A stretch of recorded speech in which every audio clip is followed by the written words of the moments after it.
Ang mga residente ng Maynila ay nagulat sa balita ng pagkamatay ng isang lalaki na nagtatrabaho bilang isang ahente ng pautang habang naniningil ng utang.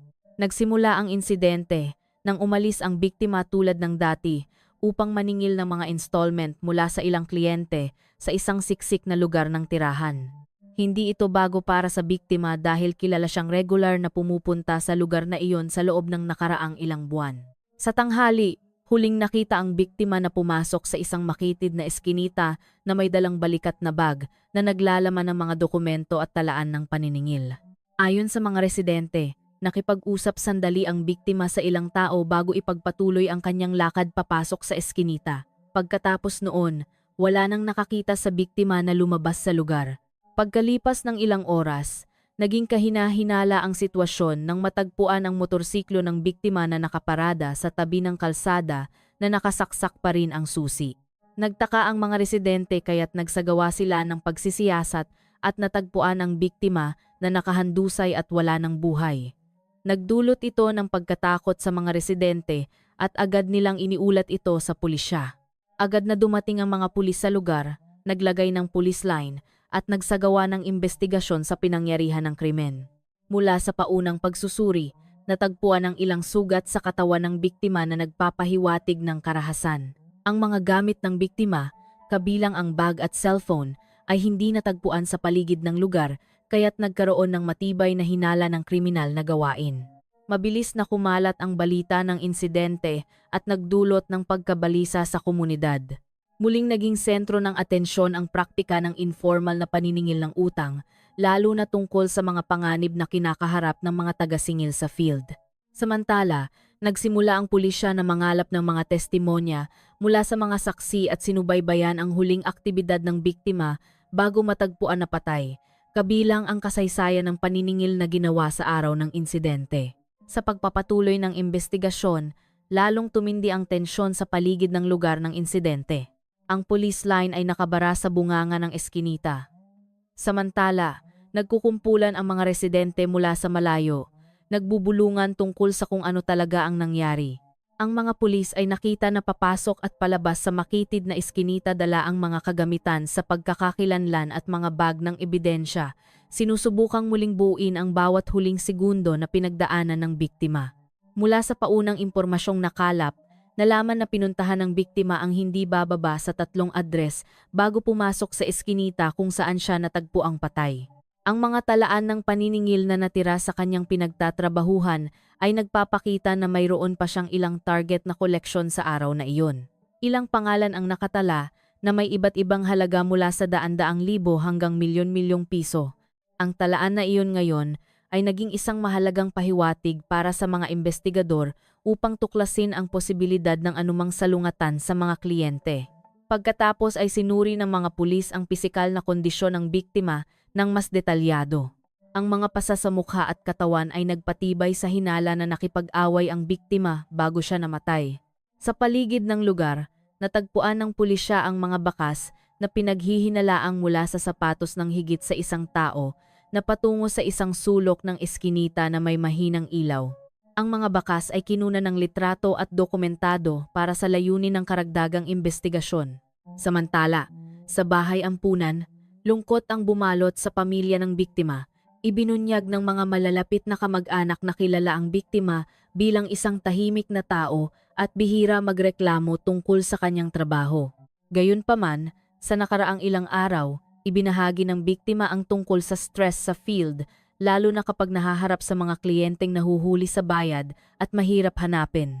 Ang maikling kwento na iyon ngayon ay naging isang mahalagang piraso ng impormasyon na ibinigay ng pamilya sa pulisya. Sa kabilang banda, ilang residente na naninirahan sa paligid ng lugar ng insidente ang nagsimulang magbigay ng testimonya. May nagsabing nakarinig ng gulo mula sa loob ng eskinita sa tanghali, ngunit inakala na ordinaryong pag-aaway lamang iyon.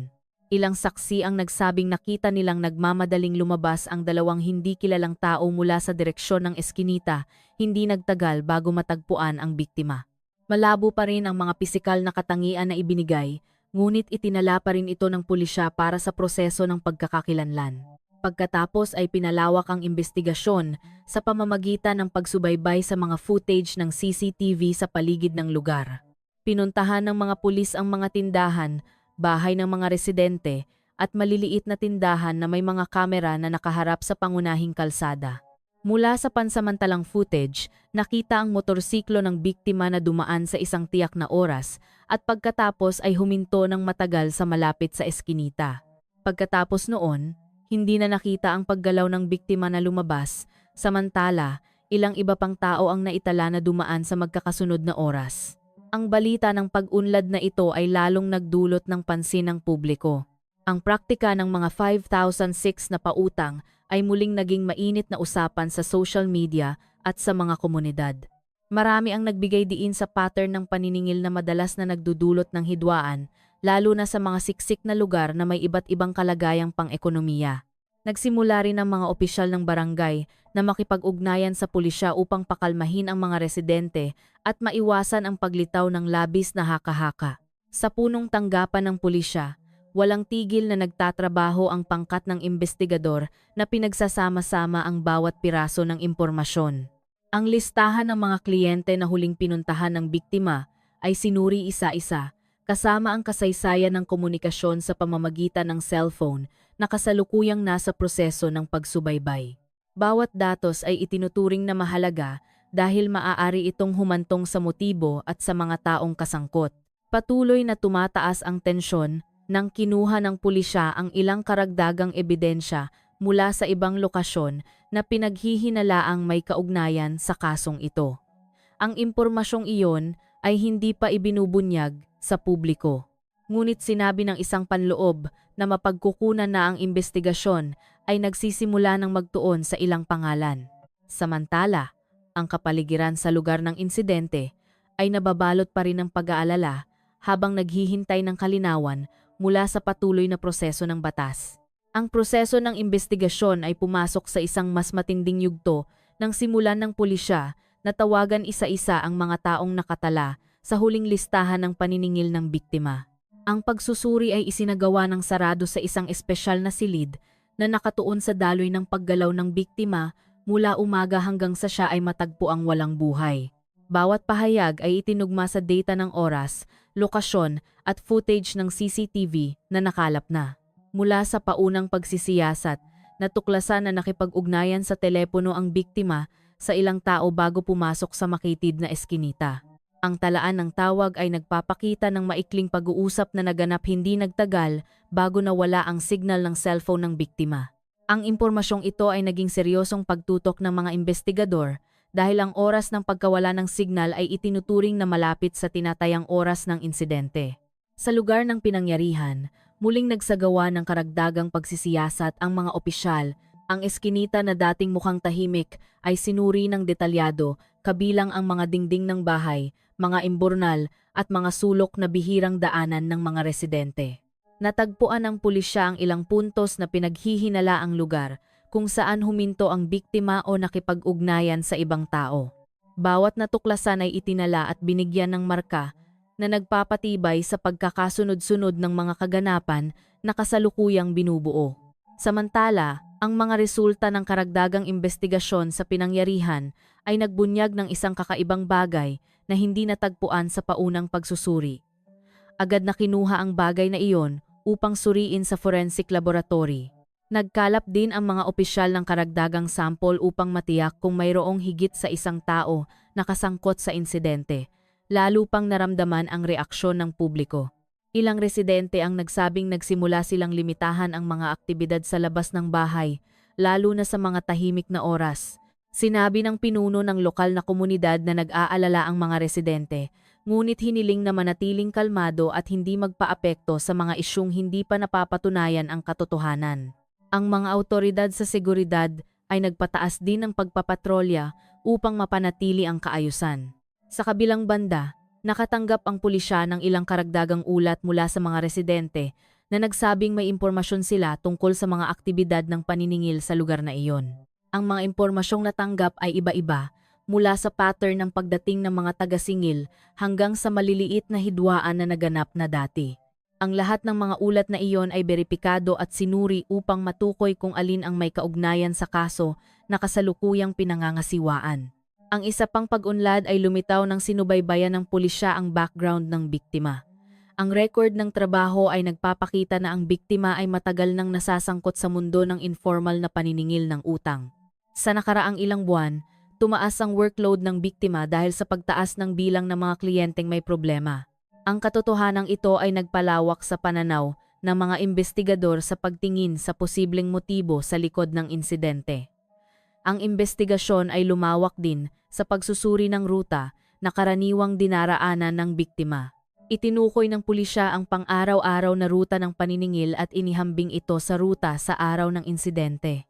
Ang pagkakaiba sa pattern ng paglalakbay ay naging isa sa mga punto na ngayon ay pinag-aaralan, lalo na tungkol sa dahilan kung bakit mas matagal ang biktima sa isang tiyak na lokasyon bago pumasok sa makitid na eskinita. Nang dumating ang gabi, nagpapatuloy pa rin ang aktibidad ng pulisya sa paligid ng lugar. Ang mga ilaw ng spotlight ay nagliwanag sa lugar ng eskinita, samantala, abala ang mga opisyal sa pagdadala ng mga file at kagamitan. Ang kapaligiran na dati ay tahimik, ay nagbago at naging abala, na nagpapakita ng seryosong pagsisikap ng mga awtoridad na ibunyag ang insidenteng ito. Hanggang sa yugtong ito, tinitiyak ng pulisya na patuloy pa rin ang proseso ng investigasyon na inuuna ang ebidensya at mga katotohanan sa field. Bawat pag-unlad ay maingat na sinuri habang sinisikap na buwagin ang pagkakasunod-sunod ng mga kaganapan na nagresulta sa pagkamatay ng ahente ng pautang. Samantala, patuloy ang pagtutok ng publiko sa susunod na hakbang ng mga awtoridad. Tumaas ang panggigipit ng publiko para sa pagbubunyag ng kasong ito kasabay ng paglitaw ng iba't ibang bagong impormasyon. Sa punong tanggapan ng pulisya, sinimulan ng mga investigador na paghambingin ang mga resulta ng forensic sa mga pahayag ng mga saksi na nauna ng sinuri. Ang pansamantalang resulta ng autopsy ay nagpatibay sa hinala na ang biktima ay nakaranas ng pisikal na karahasan bago mamatay, na may tinatayang oras ng kamatayan na naaayon sa pagkawala ng kontak ng biktima sa tanghali. Pagkatapos ay pinalaliman ng mga investigador ang pagsusuri sa paligid ng lugar ng insidente. Ilang bahay na matatagpuan sa kahabaan ng eskinita ang hininga ng pahintulot para sa karagdagang pagsusuri, kabilang ang pag-check sa likod ng bakuran at alternatibong daanan. Mula sa prosesong ito, natagpuan ng pulisya ang isang maliit na daanan na bihirang gamitin ng mga residente na patungo sa isa pang kalsada sa likod ng pamayanan. Ang daanan na iyon ay pinaghihinalaang naging daanan ng paglabas at pagpasok na nagpapahintulot sa isang tao na maiwasan ang pagmamanman ng mga residente. Nakakuha ng karagdagang footage ng CCTV mula sa isang tindahan sa dulo ng eskinita. Sa footage na iyon, nakita ang paggalaw ng ilang tao sa kritikal na oras.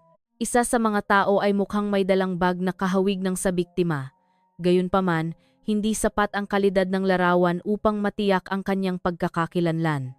Ang footage na iyon ngayon ay naging sentro ng pagsusuri ng isang espesyal na pangkat na inatasan na linawin ang visual at itugma ito sa iba pang data. Sa kabilang banda, sinimulan ng pulisya na tuklasin ang posibilidad ng pagpaplano bago ang insidente.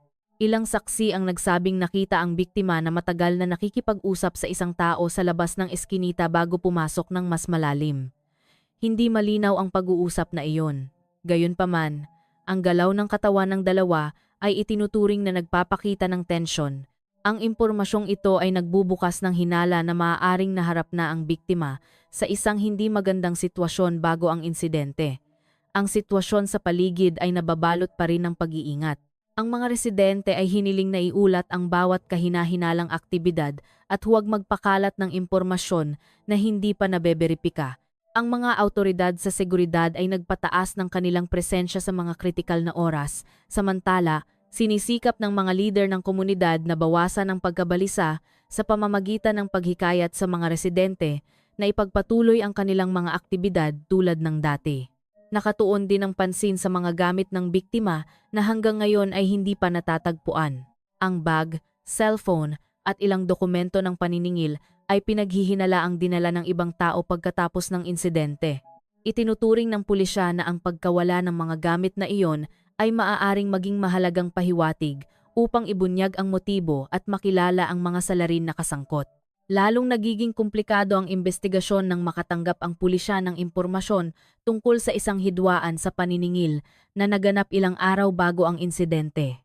Ang hidwaan na iyon ay sinasabing kinasangkutan ng biktima sa isang tiyak na partido tungkol sa mga utang na hindi nabayaran.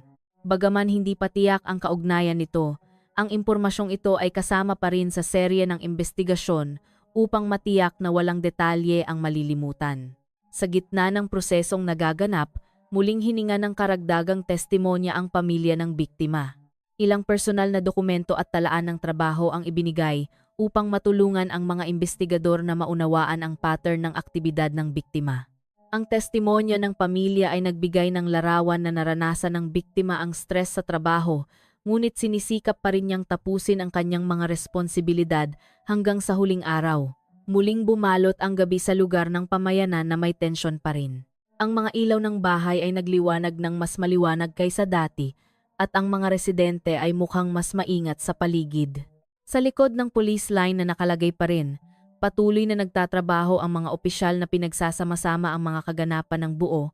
Samantala, ang bawat bagong natuklasan ay unti-unting humahantong sa isang mas tiyak na punto. Sa pagbubunyag ng kasong ito, ang investigasyon ay pumasok sa isang kritikal na yugto nang sinimulan ng pangkat ng pulisya na pagtuunan ng pansin ang mga maikling oras na nauna ng nakaligtaan. Ang saklaw ng minuto, sa pagitan ng huling nakita ang biktima na pumasok sa eskinita hanggang sa tinatayang oras ng kamatayan, ay ngayon ay sinuri ng detalyado.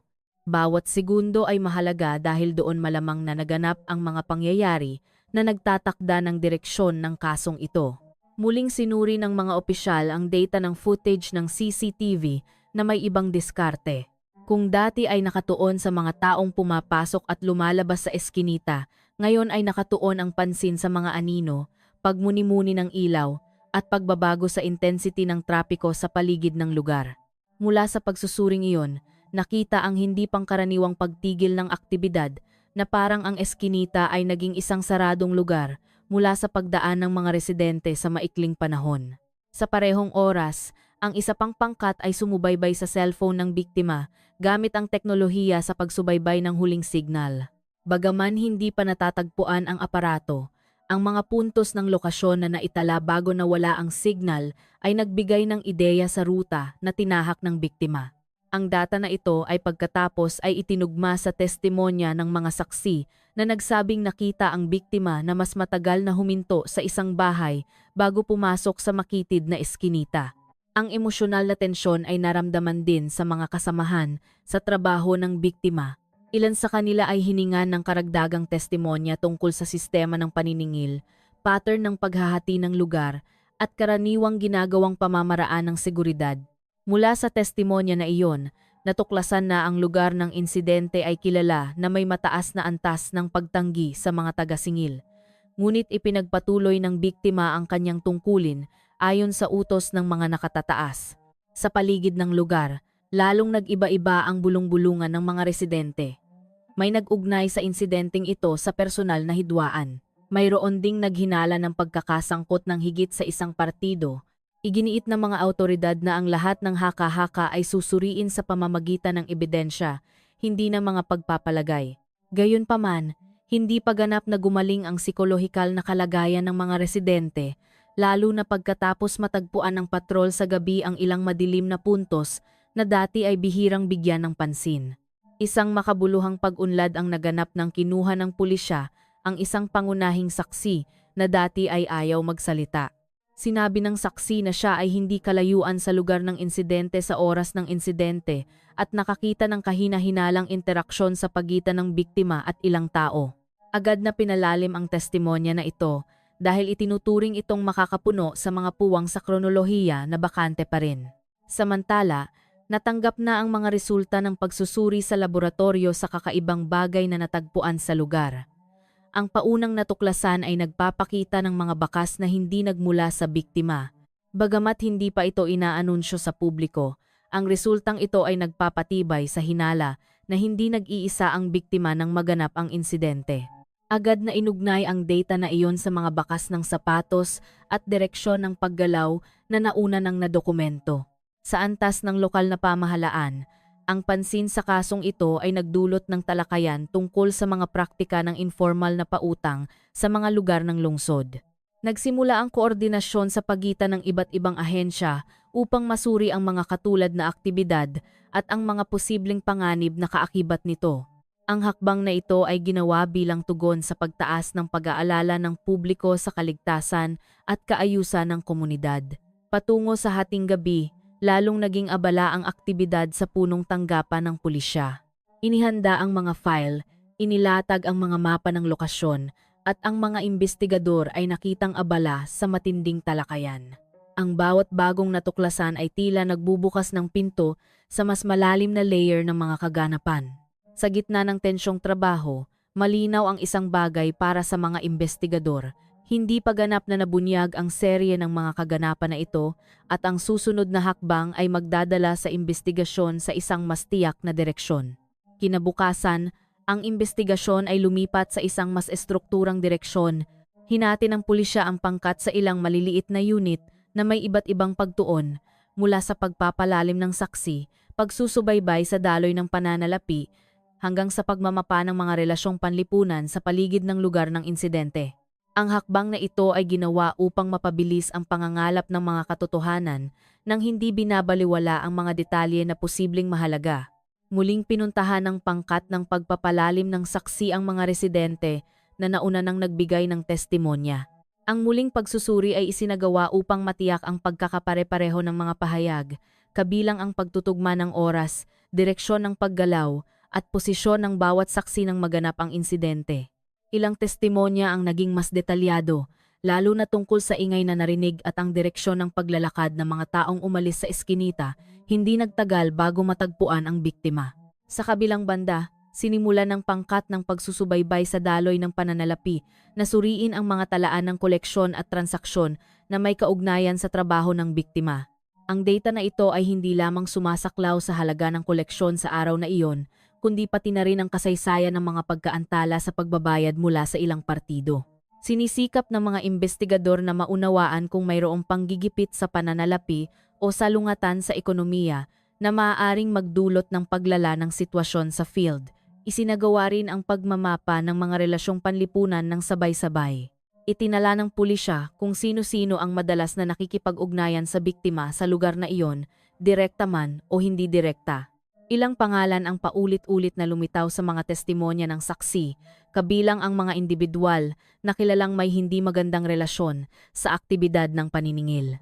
Ang bawat pangalan na iyon ay pagkatapos ay sinubaybayan ang background at kinaroroonan sa araw ng insidente. Ang isa pang pag-unlad ay nagmula sa karagdagang pagsusuri ng footage ng CCTV. Sa tulong ng teknolohiya sa pagproseso ng imahe, ilang bahagi ng footage na dati ay malabo ay nagsisimula ng magpakita ng mas malinaw na silhouette. Bagamat hindi pa tiyak na matukoy ang mukha, ang tindig ng katawan, at ilang partikular na pattern ng paggalaw, ay naging karagdagang pahiwatig na ngayon ay itinutugma sa data ng saksi at mga talaan sa field. Sa lugar ng insidente, nakalagay pa rin ang police line. Nakita ang mga opisyal na muling nagsasagawa ng simulation ng paggalaw upang matansya ang posisyon ng biktima at ng iba pang partido sa oras ng insidente. Ang simulation na ito ay paulit-ulit na isinagawa sa parehong oras ng insidente upang ayusin ang mga kondisyon ng pag-iilaw at aktibidad ng kapaligiran. Ang mga resulta ay nagpakita na ang eskinita ay talagang may mga blind spot na nagpapahintulot sa mga pangyayari na maganap nang hindi madaling makita. Samantala, ang kapaligiran sa bahay ampunan ay nanatiling puno ng mga nakikiramay. Maingat na isinagawa ang presensya ng mga awtoridad para sa karagdagang koordinasyon, isinasaalang-alang ang psikolohikal na kalagayan ng pamilya ng biktima. Ilang karagdagang impormasyon ang nakuha, kabilang ang ugali ng biktima na magdala ng ilang partikular na dokumento at ang mga alternatibong ruta na kung minsan ay pinipili upang maiwasan ang traffic. Ang impormasyong ito ay nagdaragdag ng bagong layer sa pag-unawa ng mga investigador tungkol sa paggalaw ng biktima. Patuloy na nagbabago ang reaksyon ng publiko. Ilang organisasyon ng komunidad ang nagsimulang magpahayag ng pag-aalala at humingi ng kalinawan tungkol sa praktika ng informal na pautang sa mga lugar ng lungsod. Gayunpaman, Iginiit ng mga awtoridad na ang pangunahing pagtuon sa kasalukuyan ay ang pagbubunyag ng mga katotohanan ng insidente nang hindi apektado ng mga opinyon na lumalabas sa labas ng batas. Patungo sa hapon, kinuha ng pulisya ang karagdagang ebidensya mula sa ibang lokasyon na pinaghihinalaang may kaugnayan sa paggalaw pagkatapos ng insidente. Agad na dinala ang ebidensya sa laboratorio para sa karagdagang pagsusuri.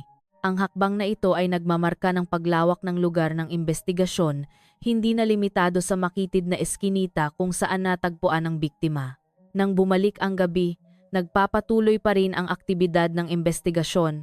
Ang working space ng mga investigador ay puno ng mga mapa, timeline at mga magkakaugnay na talaan. Bawat linya at marka ay nagpapakita ng pagsisikap na buuin ang mga kaganapan ng buo. Sa gitna ng matinding pagtatrabaho, ang investigasyon ay patuloy na lumalalim, sumusunod sa mga bakas na lalong humahantong sa pinakadiwa ng mga kaganapan na nakatago sa ngayon. Patuloy ang investigasyon sa mas mabilis na takbo ng sinimulan ng pulisya na subukan ang pagtutugma sa pagitan ng testimonya ng pangunahing saksi at ng teknikal na data na nakalap. Bawat pahayag ay inilagay sa isang detalyadong timeline na itinugma sa footage ng CCTV, mga talaan ng signal ng cellphone, at mga resulta ng forensic analysis. Mula sa pagmamapang iyon, nakita ang pare-parehong pagkakataon ng oras na nagmamarka ng mga kritikal na sandali bago matagpuan ang biktima. Pagkatapos ay sinubaybayan ng pangkat ng investigador ang paggalaw ng mga taong naitala na dumaan sa paligid ng eskinita sa loob ng panahong iyon. Ang paunang pagkakakilanlan ay ginawa sa pamamagitan ng pisikal na katangian, damit, at mga ugali ng paggalaw. Ang lokal na data ng populasyon at ang testimonya ng mga residente ay ginamit upang paliitin ang posibleng pagkakakilanlan nang hindi binabaliwala ang posibilidad ng pagkakasangkot ng mga tagalabas ng komunidad. Sa punong tanggapan ng pulisya, lalong tumindi ang kapaligiran ng pagsusuri. Ilang partido ang muling tinawagan upang hiningan ng karagdagang paglilinaw. Nakatuon ang mga tanong sa maliliit na detalye na nauna nang nakaligtaan tulad ng direksyon ng tingin, distansya ng paningin at pagkakasunod-sunod ng mga pangyayari na nasaksihan. Layunin ng pagpapalalim na ito na matiyak na walang pagkakaiba sa interpretasyon na maaaring makapagpalabo sa katotohanan. Samantala, iniulat ng pangkat ng pagsusuri ng daloy ng pananalapi ang isang pansamantalang natuklasan na nagpapakita ng pagkakaiba sa pagitan ng mga talaan ng koleksyon at ng aktual na natanggap sa field sa araw ng insidente. Hindi malaki ang pagkakaiba na iyon, ngunit sapat na upang makuha ang pansin ng mga investigador. Ang lahat ng nauugnay na transaksyon ay muling sinubaybayan upang matiyak kung ang pagkakaiba na iyon ay direktang may kaugnayan sa insidente o simpleng administratibong kadahilanan lamang. Sa paligid ng lugar, patuloy na nagsasagawa ng mapanghikayat na diskarte ang mga awtoridad sa mga residente. Nagtayo ng information desk upang tumanggap ng karagdagang ulat at magbigay ng maikling paliwanag tungkol sa pag-unlad ng paghawak sa kaso. Ang patuloy na presensya ng mga awtoridad ay unti-unting nagpababa ng tensyon, bagamat mataas pa rin ang pagkausyoso ng mga residente. Ang karagdagang pagsusuri sa alternatibong daanan sa likod ng pamayanan ay nagdulot ng bagong natuklasan. Ang mga bakas ng paggalaw na dati ay malabo ay ngayon ay mukhang mas estrukturado, na nagpapahiwatig ng isang ruta na sinadyang piliin upang maiwasan ang pansin. Ang natuklasan na ito ay itinugma sa oras ng paglitaw ng ilang partikular na tao sa CCTV camera na nakakabit sa iba pang kalsada. Sa kabilang banda, sinubaybayan muli ng mga investigador ang mga gamit ng biktima na hindi pa natatagpuan. Nagsimulang mangalap ng impormasyon tungkol sa posibleng paglipat ng mga gamit na iyon mula sa iba't ibang mapagkukunan. Bawat ulat ay sinundan ng pagberipika sa field, kabilang ang pag-check sa mga lugar na posibleng pansamantalang pagtigilan. Lalong tumitindi ang pagkakasangkot ng forensic laboratory nang suriin ang karagdagang sample. Ang mga resulta ng karagdagang pagsusuri ay nagbigay ng mas malinaw na larawan tungkol sa pisikal na interaksyon na naganap sa lugar. Bagamat hindi pa inilalabas sa publiko ang mga detalye, ang mga resulta na iyon ay nagpayaman sa pagbuo ng mga kaganapan na kasalukuyang binubuo ng mga investigador.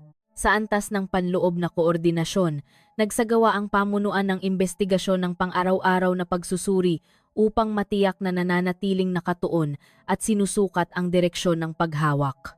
Bawat unit ay nag-ulat ng pinakabagong pag-unlad, mga hadlang na kinaharap, at mga plano para sa susunod na hakbang.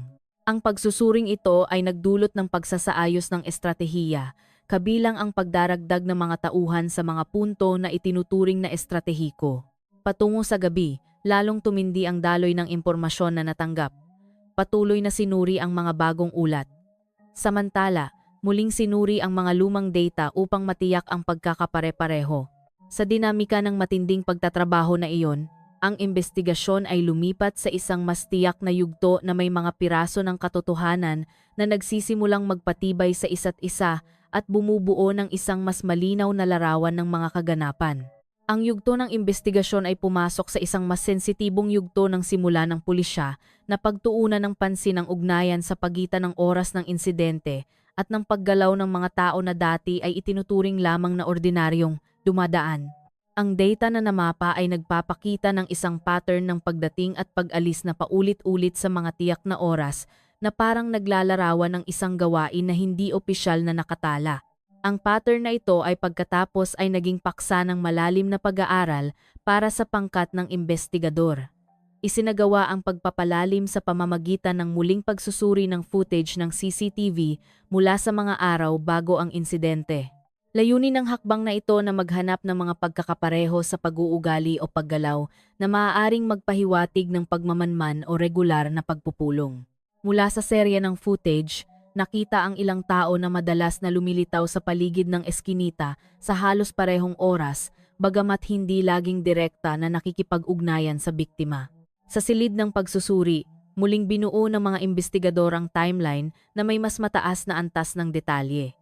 Bawat minuto ay hinati sa mga segment ng paggalaw, tunog, at pagbabago ng sitwasyon sa kapaligiran. Nang pinagsama-sama ang mga segment na iyon, lumitaw ang isang larawan na ang insidente ay naganap sa medyo maikling panahon, ngunit kasangkot ang mabilis at mahirap matukoy na dinamika ng mga residente. Samantala, ang karagdagang pagsusuri sa pangunahing saksi ay nagdulot ng karagdagang testimonya na nagpayaman sa konteksto ng mga kaganapan. Naalala ng saksi ang pagbabago sa kapaligiran sa paligid ng eskinita mula sa tunog ng nagmamadaling hakbang hanggang sa tumataas na tono ng boses. Bagamat hindi direktang nakita ang pangunahing insidente, ang testimonya na ito ay nakatulong sa mga investigador na maunawaan ang kapaligiran na bumabalot sa lugar sa oras na iyon. Nakatuon din ang pansin sa daloy ng impormasyon sa lokal na komunidad. Sinubaybayan ng pulisya kung paano mabilis na kumalat ang balita ng insidente at kung sino-sino ang unang nakaalam nito. Mahalaga ang pagsisiyasat na ito upang matiyak na walang pagtatangka na guluhin ang mga katotohanan o magpakalat ng maling impormasyon. Mula sa resulta ng pagsisiyasat, natuklasan na ang ilang paunang impormasyon ay nagmula sa mga residente na malapit sa lugar. Sa kabilang banda, muling pinalawak ang pagsusuri sa daloy ng pananalapi. Sinuri ng pangkat ng investigador ang mga transaksyon na naganap pagkatapos ng oras ng insidente, kabilang ang mga aktibidad na itinuturing na hindi pangkaraniwan. Bagamat hindi pa ito humahantong sa anumang partikular na konklusyon, ang data na ito ay inimbak bilang bahagi ng bangko ng impormasyon na maaaring maiugnay sa iba pang natuklasan sa hinaharap. Unti-unting nagsisimulang umangkop sa sitwasyon ang paligid ng lugar ng insidente.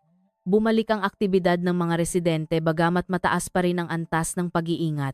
Ang mga awtoridad ay nanatiling naroroon upang matiyak ang seguridad at magbukas ng puwang para sa komunikasyon para sa mga residente na gustong magbigay ng karagdagang impormasyon.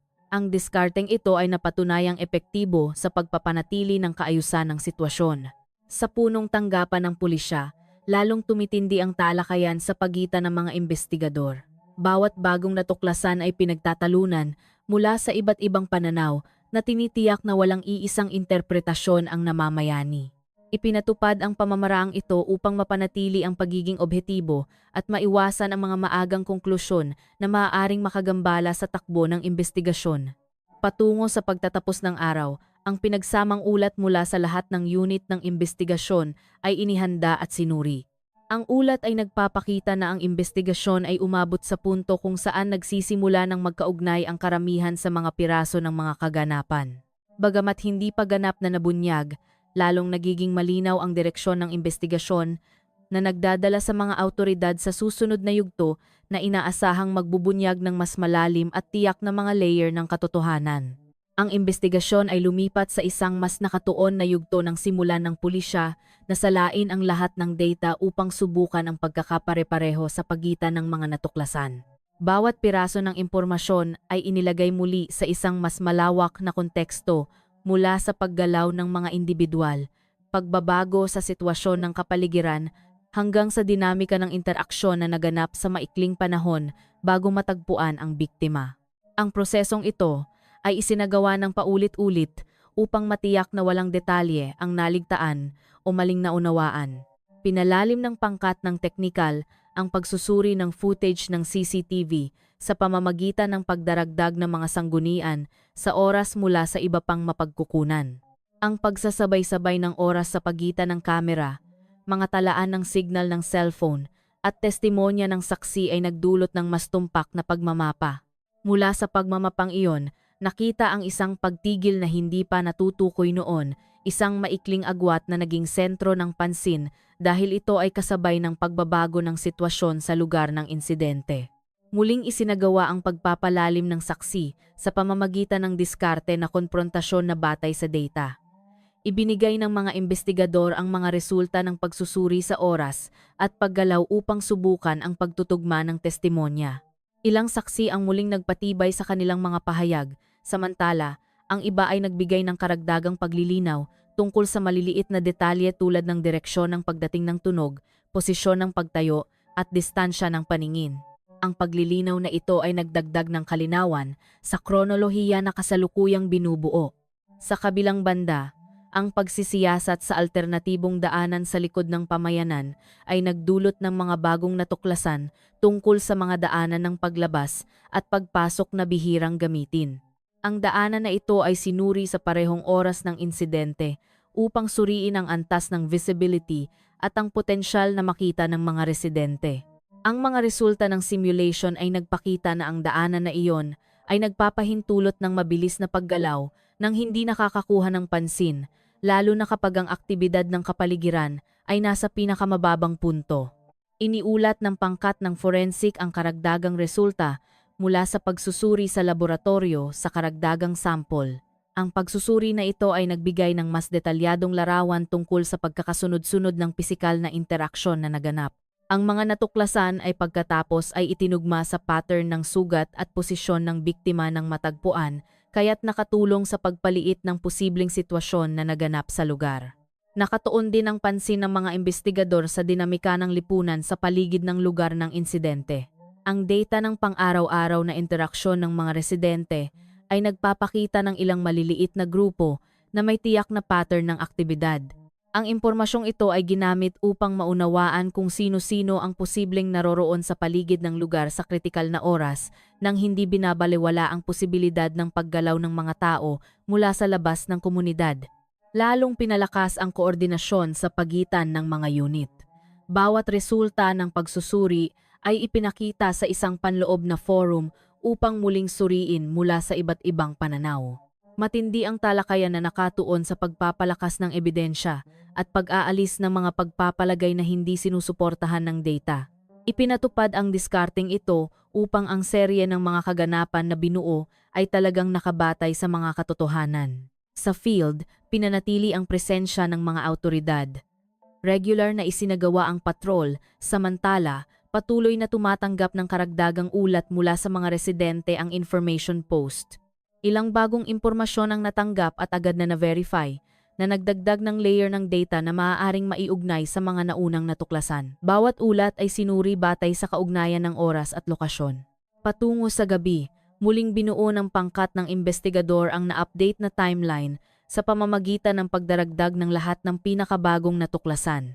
Ang mga mapa ng paggalaw, mga chart ng relasyon, at mga teknikal na talaan ay itinugma upang makita ang pinakamalakas na punto ng pagtatagpo.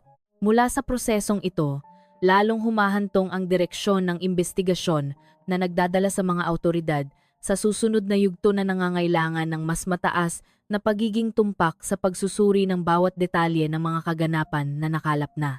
Ang investigasyon ay pumasok sa pinakamahalagang yugto ng pagpapasiya ng simulan ng pulisya na muling suriin ang buong serye ng mga kaganapan sa pamamagitan ng real-time na pamamaraan ng rekonstruksyon. Muling pinuntahan ng pangkat ng investigador ang lugar ng insidente sa oras at araw na inayos ayon sa oras ng insidente upang matiyak na ang bawat detalye ng kapaligiran ay talagang naaayon sa kondisyon noong naganap ang pangyayari. Ang tunog sa paligid, ang intensity ng trapiko ng mga residente, hanggang sa direksyon ng pagdating ng natural na ilaw ay naging mga salik na seryosong isinaalang-alang. Ang rekonstruksyon na ito ay nagbukas ng bagong pag-unawa tungkol sa posisyon ng biktima bago matagpuan.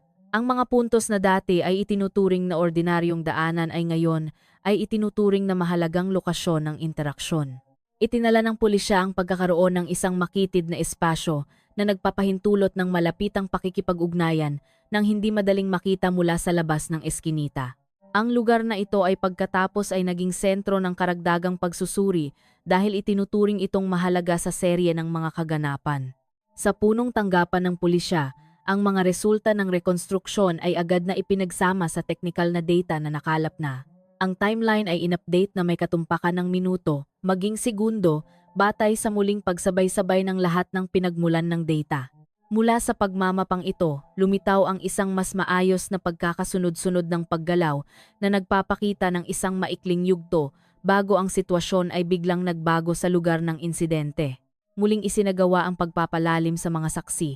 Sa pagkakataong ito ay may visual na diskarte, ipinakita ng investigador ang mapa ng lokasyon at ang mga resulta ng rekonstruksyon upang matulungan ang saksi na maalala ang mga detalye na posibleng naligtaan. Ilang saksi ang pagkatapos ay muling naalala ang ilang partikular na posisyon, direksyon ng tunog at agwat ng oras na dati ay hindi itinuturing na mahalaga. Agad na itinala ang impormasyong ito at sinuri ang pagtutugma nito sa iba pang data. Samantala, pinalakas ng pangkat ng pagsusubaybay ng ebidensya ang intensidad ng paghahanap. Muling sinuri ang mga lugar sa labas ng pangunahing lokasyon, kabilang ang mga maliliit na daanan na nag-uugnay sa pamayanan sa pangunahing kalsada. Maingat na sinuri ang bawat punto na posibleng pagtigilan o paglilipatan ng mga gamit. Ang pagsisikap na ito ay ginawa upang matiyak na walang bahagi ng paggalaw pagkatapos ng insidente ang malilimutan. Na-update din ang pagsusuri sa daloy ng pananalapi sa pamamagitan ng pagdaragdag ng pinakabagong natuklasan. Ang lahat ng transaksyon na may kaugnayan sa aktibidad ng biktima sa araw ng insidente ay muling naimapa, kabilang ang oras at lokasyon ng pagtatala. Itinuturing ng mga investigador na ang ugnayan sa pagitan ng pisikal na paggalaw at administratibong aktibidad ay mahalaga sa pag-unawa sa konteksto ng mga kaganapan ng buo. Sa paligid ng lugar, ang sitwasyon ay medyo mas kontrolado. Bagamat naramdaman pa rin ang pag-iingat, patuloy ang presensya ng mga awtoridad upang matiyak ang seguridad at matiyak na hindi maabala ang proseso ng investigasyon. Ang mga residente na dati ay ayaw magsalita ay nagsimulang magpakita ng mas bukas na saloobin kasabay ng pagtaas ng tiwala sa paghawak sa kaso na itinuturing na seryoso at komprehensibo. Lalong tumitindi ang panloob na koordinasyon sa pagitan ng mga unit ng investigasyon. Bawat pag-unlad ay malalim na tinalakay na may diin sa pagpapalakas ng ebidensya at pagpapatuloy ng kronolohiya. Mahaba ang talakayan na tumitimbang ng iba't ibang posibleng sitwasyon na natitira pa, kasabay ng muling pagsusuri sa mga senaryo na nauna ng binuo.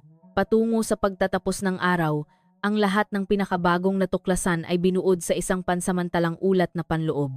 Ang ulat na ito ang naging batayan para sa susunod na hakbang sa proseso ng investigasyon, kasabay ng pagmamarka na ang serye ng mga kaganapan na dati ay mukhang hiwalay ay ngayon ay lalong nagkakaugnay.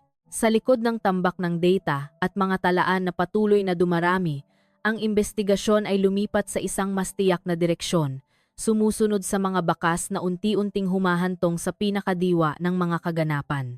Pagpasok sa susunod na yugto, ang investigasyon ay nakatuon sa huling pagsubok sa pagpapatuloy ng lahat ng nakalap na ebidensya. Sinimulan ng pulisya na paghiwalayin ang data na sumusuporta at ang data na itinuturing na mahalaga. Pagkatapos ay inilagay ang mga ito sa isang buong balangkas ng mga kaganapan.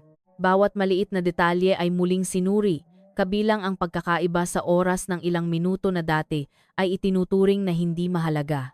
Muling nagsagawa ng pagsasabay-sabay ng oras sa pagitan ng mga device ang pangkat ng pagsusuri ng oras. Ang mga CCTV camera, mga talaan ng komunikasyon, at mga ulat ng saksi ay muling inayos upang matiyak na walang paglilipat na maaaring makaapekto sa interpretasyon ng kronolohiya.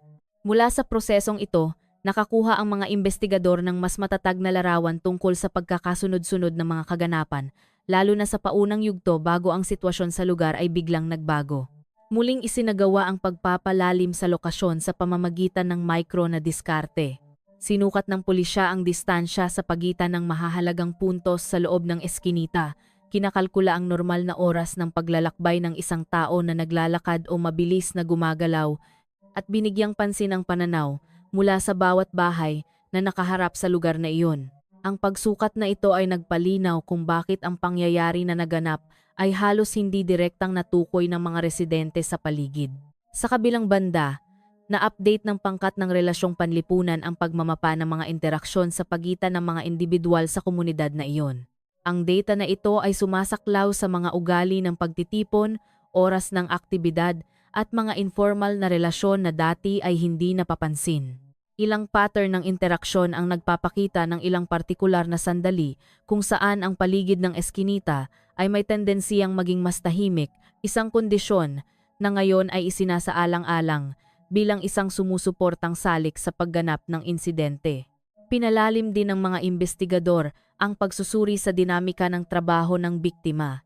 Ang mga panloob na talaan na may kaugnayan sa mga target ng koleksyon, panggigipit sa oras, at pang-araw-araw na ruta ay sinuri upang maunawaan ang psikolohikal at operasyonal na konteksto sa araw ng insidente. Mula sa pagsusuring ito, nakita na ang biktima ay nasa isang abalang kondisyon ng trabaho na may mahigpit na iskedul at limitadong espasyo para sa paggalaw. Sa forensic laboratory, ang mga resulta ng karagdagang pagsusuri ay muling natanggap at agad na inugnay sa mga natuklasan sa field.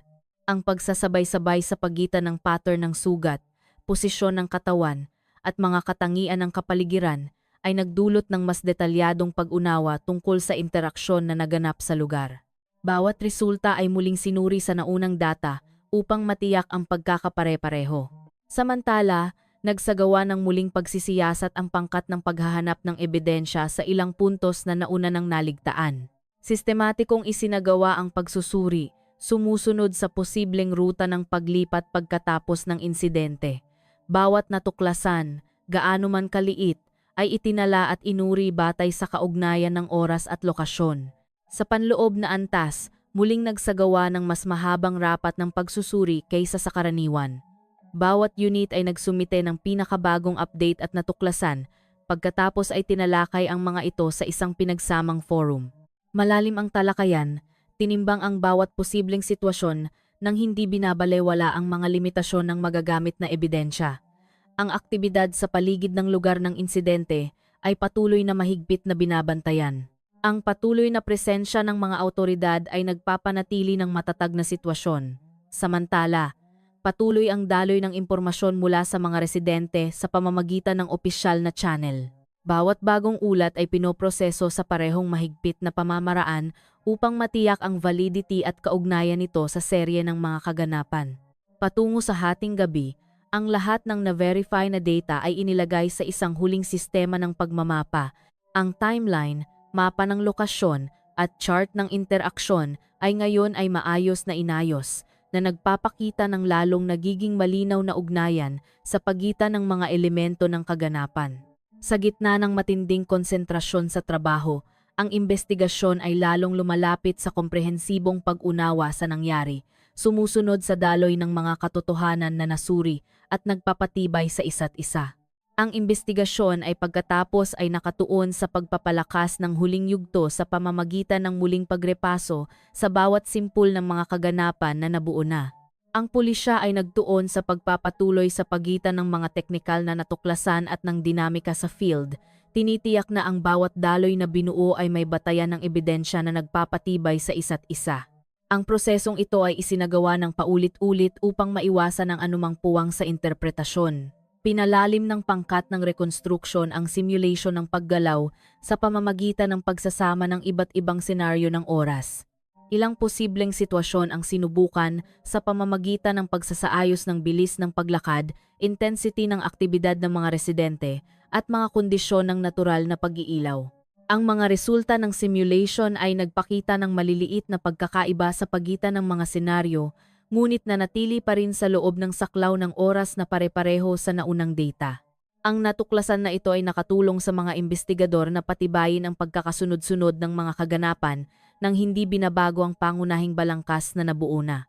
Muling isinagawa ang pagpapalalim ng saksi ng selektibo. Tinawagan ng mga investigador ang mga partido na ang testimonya ay direktang may kaugnayan sa mga kritikal na minuto. Nakatuon ang pagsusuri sa mga detalye ng pandama, tulad ng pagbabago sa tunog ng kapaligiran, agwat ng pag-uusap, at biglaang reaksyon na maaaring naganap. Layunin ng diskarteng ito na makuha ang nuances ng mga kaganapan na hindi laging naitala ng mga teknikal na aparato. Sa laboratorio, tinapos ng pangkat ng forensic ang karagdagang pagsusuri sa mga natitirang sample. Bawat resulta ay itinugma sa kondisyon ng kapaligiran at data sa field. Ang pagsasabay-sabay na ito ay nagpayaman sa pag-unawa tungkol sa pagkakasunod-sunod ng pisikal na interaksyon at ang relatibong posisyon ng mga taong kasangkot. Ang ulat ng forensic ay pagkatapos ay binuod upang mapadali ang integrasyon sa iba pang mga resulta ng investigasyon. Samantala, na-update ng pangkat ng digital forensics ang pagmamapa ng komunikasyon na may kaugnayan sa araw ng insidente. Ang mga talaan ng tawag at aktibidad ng mensahe ay sinuri sa konteksto ng oras at lokasyon upang makita ang kaugnayan sa pisikal na paggalaw. Maingat na isinagawa ang pagsusuring ito, tinitiyak na ang interpretasyon ay nananatili sa loob ng mga hangganan ng na-verify na data.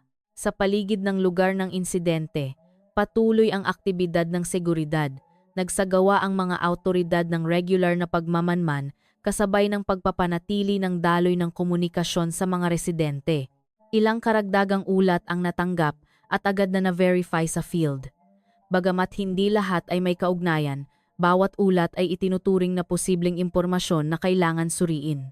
Lalo pang pinalakas ang koordinasyon sa pagitan ng mga unit sa pamamagitan ng pinagsamang rapat.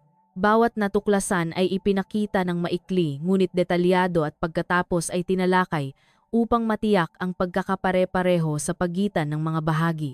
Maayos ang talakayan na nakatuon sa pagpapalakas ng ebidensya at pagpapatalas ng kronolohiya. Ang prosesong ito ay nagdulot ng huling pagsasabay-sabay ng mapa ng mga kaganapan na nabuo na. Sa antas ng administratibo, ang paghahanda ng mga file ay isinagawa ng sabay-sabay sa pagpapalalim sa field. Ang mga sumusuportang dokumento ay inayos batay sa kategorya ng ebidensya upang mapadali ang cross-referencing sa pagitan ng data. Tinitiyak ng hakbang na ito na ang bawat impormasyon ay may malinaw na sanggunian at maaaring panagutan. Patungo sa hating gabi, abala pa rin ang aktibidad sa silid ng investigasyon. Ang mapa ng lokasyon, timeline at buod ng mga natuklasan ay nakalagay ng maayos na nagmamarka ng huling yugto ng pagpapalakas ng serye ng mga kaganapan. Sa isang maayos at matinding kapaligiran ng trabaho, ang investigasyon ay patuloy na gumagalaw, sumusunod sa daloy ng mga katotohanan na nasuri na. Pinapanatili ang pagtuon sa mga detalye na lalong nagpapalinaw sa dinamika ng mga kaganapan sa field. Ang yugto ng investigasyon ay lumipat sa yugto ng konsolidasyon nang hilingin sa lahat ng unit na pagsama-samahin ang kanilang mga natuklasan sa isang balangkas ng operasyon. Binigyang diin ng pulisya ang pagiging tumpak sa pagbasa ng ugnayan sa pagitan ng mga ebidensya, lalo na sa mga bahagi na dati ay mukhang nakahiwalay. Bawat detalye ay muling tinimbang, hindi upang baguhin ang direksyon, kundi upang patatagin ang pundasyon ng kronolohiya na nabuo na. Muling isinagawa ng pangkat ng pagsusuri ng espasyo ang pagmamapa ng lugar ng insidente na may mas mataas na resolusyon. Bawat sulok ng eskinita ay muling sinukat, kabilang ang distansya sa pagitan ng mga gusali, lapad ng daanan, at mga puntos na nagpapahintulot ng interaksyon ng hindi malinaw na nakikita mula sa labas. Ang pagmamapang ito ay pagkatapos ay itinugma sa mga resulta ng real-time na reconstruction upang makita ang pagtutugma sa pagitan ng posisyon at paggalaw. Sa parehong oras, nagsagawa ng muling pagberipika ang pangkat ng forensic sa lugar kung saan natagpuan ang biktima. Ang mga lumang marka ay inalis at pinalitan ng mga bagong marka upang matiyak na walang paglilipat ng interpretasyon. Ang mga resulta ng pagberipika ay nagpakita ng pagkakapare-pareho sa mga naunang natuklasan kasabay ng pagpapatibay sa pagkakasunod-sunod ng mga kaganapan sa mga huling minuto bago matagpuan ang biktima. Muling isinagawa ang pagpapalalim sa mga saksi na nasa pinakamalapit na radius sa pamamagitan ng kronolohikal na diskarte. Hiniling ng mga investigador sa mga saksi na muling isalaysay ang kanilang mga aktibidad sa araw ng insidente ng sunod-sunod ng walang abala. Ang mga nabuong naratibo ay pagkatapos ay itinugma sa isa't isa upang makita ang pagkakapareho ng oras at mga kaganapan. Ilang maliliit na detalye na dati ay hindi napapansin ay ngayon ay lumitaw bilang kapaki-pakinabang na marka ng oras. Ipinagpatuloy ng pangkat ng digital forensics ang pagmamapa ng mga aktibidad ng komunikasyon na may kaugnayan sa lokasyon. Nakatuon ang pagsusuri sa pagbabago sa pattern ng aktibidad na naganap bago at kaagad pagkatapos ng kritikal na oras. Bawat pagbabago ay itinala bilang indikasyon ng dinamika ng sitwasyon at pagkatapos ay sinuri ang kaugnayan nito sa pisikal na paggalaw na nauna ng naima pa. Sa paligid ng lugar, nagsagawa ang mga awtoridad ng passive observation upang maunawaan ang pattern ng pang-araw-araw na aktibidad ng mga residente. Ang observation na ito ay hindi interventional, ngunit layunin nitong makuha ang ritmo ng kapaligiran na maaaring magpaliwanag kung bakit naganap ang pangyayari nang hindi agad natukoy. Ang mga resulta ng observation ay nagpakita ng ilang partikular na agwat ng aktibidad na paulit-ulit sa parehong oras araw-araw. Lalong pinalakas ang panloob na koordinasyon sa pamamagitan ng regular na pag-update ng ulat. Bawat unit ay kinakailangang magsumite ng pinakabagong natuklasan ng maikli at sinusukat. Ang mga ulat na ito ay pagkatapos ay pinagsama-sama sa isang matrix ng pagsusuri upang mapadali ang pagtatasa ng ugnayan ng sanhi at epekto. Ang diskarteng ito ay nakatulong sa pagtukoy ng mga puntos na nangangailangan ng karagdagang pagpapalalim. Sa punong tanggapan ng pulisya, ang kapaligiran ng trabaho ay nanatiling matindi ngunit kontrolado. Ang mga file ay muling inayos batay sa prioridad ng ebidensya.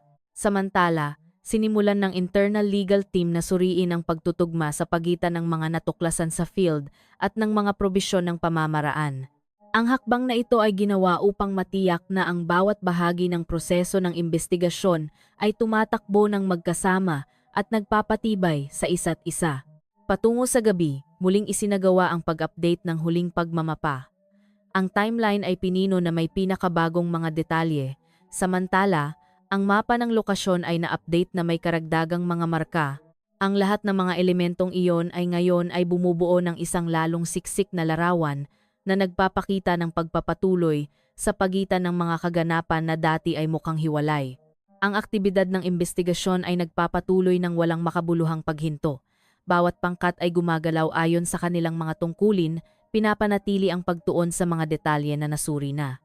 Sa isang estruktura at berlapis na daloy ng trabaho, ang serye ng mga kaganapan ay patuloy na binubuo ng maingat, sumusunod sa mga katotohanan na lalong nagpapalapit sa pag-unawa sa dinamika ng mga kaganapan sa field.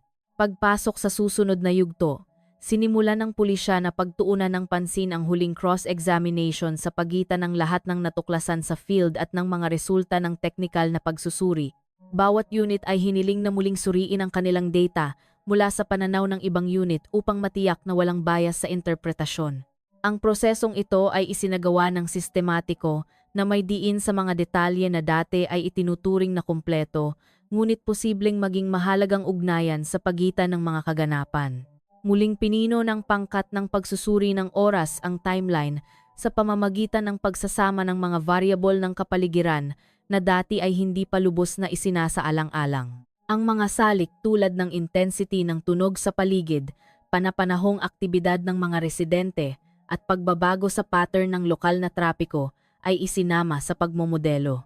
Ang mga resulta ay nagpakita ng lalong matibay na pagtutugma sa pagitan ng teknikal na data at ng testimonya sa field, lalo na sa saklaw ng oras na dati ay naging sentro ng investigasyon. Sa lugar ng insidente, nagsagawa ang mga opisyal ng karagdagang pagmamanman nang hindi naglalagay ng karagdagang police line. Ang pagmamanman na ito ay layunin nitong makuha ang natural na dinamika ng kapaligiran kapag walang bukas na aktibidad ng investigasyon. Mula sa pagmamanman na iyon, nakita ang pattern ng paggalaw ng mga residente na medyo pare-pareho na may ilang partikular na agwat na lumilikha ng tahimik na kondisyon sa maikling panahon.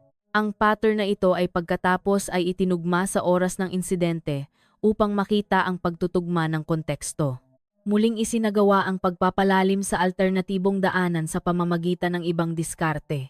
Kung dati ay nakatuon sa visibility, ngayon ay nakatuon ang pansin sa accessibility at ang posibilidad ng mabilis na paglipat.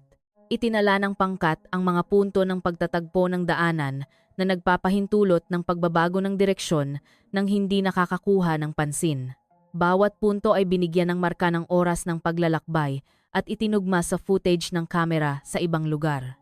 Sa punong tanggapan ng pulisya, iniulat ng pangkat ng forensic ang pag-update ng karagdagang resulta ng pagsusuri sa isang panloob na forum. Ang presentasyon ay isinagawa ng sunod-sunod na nag-uugnay sa mga natuklasan sa laboratorio sa kondisyon sa field. Ang presentasyong ito ay nakatulong sa iba pang unit na maunawaan ang technical na konteksto ng hindi nilalabo ang substansya, kaya't mas maayos ang integrasyon ng data. Pinalawak ng pangkat ng relasyong panlipunan ng pagmamapa sa pamamagitan ng pagsasama ng mga variable ng hindi direktang interaksyon tulad ng maikling pagpupulong, nonverbal na senyales, at ugali ng pagpapabayaan ng mga mensahe sa komunidad na iyon. Ang mga variable na ito ay sinuri upang maunawaan ang posibilidad ng maikling komunikasyon na hindi na itala ng mga device, ngunit nagdulot ng epekto sa paggalaw ng mga tao sa lugar. Samantala, patuloy ang pagsisiyasat sa mga ebidensya sa pamamagitan ng bertikal na paraan ng pagsisiyasat. Muling sinuri ang mga lugar na nauna nang nasuri na may bagong pananaw, sumusunod sa na-update na senaryo ng paggalaw. Bawat lumang natuklasan ay muling sinuri upang matiyak na nananatili ang kaugnayan nito sa konteksto ng pinakabagong kronolohiya. Lalo pang pinalakas ang koordinasyon sa pagitan ng mga unit sa pamamagitan ng mga tematikong sesyon ng talakayan. Bawat sesyon ay tinalakay ang isang partikular na aspeto tulad ng oras, lokasyon o interaksyon. Ang diskarteng ito ay nagpapahintulot ng mas nakatuon na pagpapalalim, kasabay ng pagpapadali sa pagtukoy ng mga punto ng pagtatagpo sa pagitan ng mga resulta ng investigasyon. Maayos ang talakayan na may detalyadong talaan na agad na inilagay sa sistema ng pagmamapa. Sa antas ng operasyon, binigyang diin ng pamunuan ng investigasyon ang kahalagahan ng pagkakapare-pareho ng pamamaraan. Bawat susunod na hakbang ay dapat sumunod sa na-verify na data nang hindi nagpapalawak ng mga pagpapalagay sa labas ng balangkas ng ebidensya. Layunin ng pagpapalakas na ito na panatilihin ang integridad ng proseso, kasabay ng pagtiyak na ang bawat desisyon sa operasyon ay maaaring panagutan. Patungo sa pagtatapos ng araw, muling isinagawa ang malaking pag-update sa mapa ng mga kaganapan. Pinino ang mga marka ng oras, nilinaw ang mga ugnayan sa pagitan ng mga individual at dinetalye ang mga ruta ng paggalaw. Ang mapa ay ngayon ay nagpapakita ng lalong siksik na ugnayan na nagpapakita kung paano gumagalaw ang iba't ibang elemento sa parehong saklaw ng oras. Patuloy ang aktibidad ng investigasyon sa isang maayos na takbo. Bawat pangkat ay nagtatrabaho ayon sa pinakabagong natuklasan, pinapanatili ang pagtuon sa mga detalye na nagpapatibay sa isa't isa. Sa isang lalong integrated na daloy ng trabaho, ang serye ng mga kaganapan ay patuloy na binubuo batay sa mga katotohanan na nasuri, sumusunod sa dinamika sa field na lalong naima pa ng buo. Sa wakas, ang imbestigasyon ay pumasok sa yugto ng pagtukoy nang sinabi ng pulisya na ang serye ng mga kaganapan ay ganap ng naimapa. Batay sa ebidensya na nagpapatibay sa isa't isa, ang mga resulta ng huling konsolidasyon ay nagpapakita ng malinaw na ugnayan sa pagitan ng paggalaw ng biktima, interaksyon sa lugar, at dinamika ng kapaligiran sa kritikal na saklaw ng oras. Ang lahat ng technical na data, testimonya ng saksi, at forensic na natuklasan ay inayos sa isang pare-parehong daloy. Batay sa pagmamapang iyon, nagsagawa ang mga awtoridad ng sinusukat na hakbang laban sa mga partido na matagal nang nasa ilalim ng matinding pagsusuri. Isinagawa ang pagpapatupad pagkatapos matugunan ang lahat ng mga pamamaraan na kinakailangan, kabilang ang muling pagsusuri ng ebidensya at huling paglilinaw sa mga nauugnay na saksi. Sa prosesong ito, kinuha ng pulisya ang ilang ebidensya na hindi pa natatagpuan dati at ngayon ay itinuturing na may kaugnayan sa serye ng mga kaganapan. Ang pagbubunyag ng pag-unlad na ito ay opisyal na ipinahayag sa publiko sa pamamagitan ng pahayag ng mga awtoridad. Ang impormasyon na ipinahayag ay nagpatibay na ang pangyayari ay naganap sa maikling panahon na naapektuhan ng direktang interaksyon sa lugar, pati na rin ang kondisyon ng kapaligiran na nagpapahintulot sa pangyayari na maganap ng hindi agad natukoy. Binigyang diin din ng mga awtoridad na ang bawat hakbang ay ginawa batay sa mga ebidensya at katotohanan na na-verify na. Sa paligid ng lugar ng insidente, unti-unting bumalik sa normal ang sitwasyon. Nagpapatuloy ang aktibidad ng mga residente sa ilalim ng patuloy na pagbabantay. Ipinagpatuloy ng mga lokal na awtoridad ang regular na pagpapatrolya at koordinasyon sa mga lider ng komunidad upang matiyak ang seguridad. Ipinapakita ng tugon ng mga residente ang pagbaba ng tensyon kasabay ng paglilinaw ng direksyon ng paghawak sa kaso. Sa panloob ng pulisya, ipinagpatuloy ang paghahanda ng mga file ng kaso kasabay ng administratibong pagpapalalim. Ang lahat ng natuklasan ay binuod sa opisyal na dokumento na tinitiyak ang pagpapatuloy sa pagitan ng proseso ng imbestigasyon at ng susunod na yugto ng batas. Bawat bahagi ng file ay inayos batay sa kategorya ng ebidensya upang mapadali ang pagsusubaybay at karagdagang pagsusuri. Ang pangyayaring ito ay malawakang pinagtuunan ng pansin dahil ito ay nagbibigay diin sa mga panganib sa kaligtasan sa praktika ng informal na paniningil ng utang sa mga lugar ng lungsod.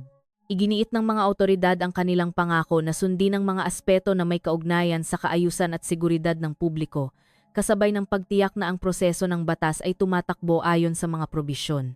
Sa mga hakbang na nagawa na at ang mapa ng mga kaganapan na ngayon ay kumpleto na, ang paghawak sa kasong ito ay lumipat sa susunod na yugto sa loob ng balangkas ng umiiral na batas.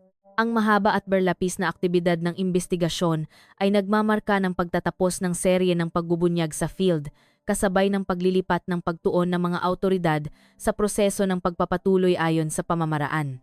Ang kaso ng pagkamatay ng ahente ng pautang sa Maynila ay nagbibigay diin sa seryosong panganib sa likod ng praktika ng informal na paniningil ng utang na may mga katotohanan sa field na nagbubunyag ng serye ng mga tensyong pangyayari, hanggang sa humantong sa legal na proseso. Tinitiyak ng pulisya na ang imbestigasyon ay isinagawa ng komprehensibo batay sa ebidensya at katotohanan. Samantala, ang sitwasyon sa komunidad ay unti-unting bumalik sa kaayusan. Patuloy na subaybayan ang pag-unlad ng kasong ito at iba pang mahahalagang balita dito lamang sa channel na ito. At huwag kalimutang mag-like, magkomento, at mag-subscribe upang hindi makaligtaan ang pinakabagong impormasyon.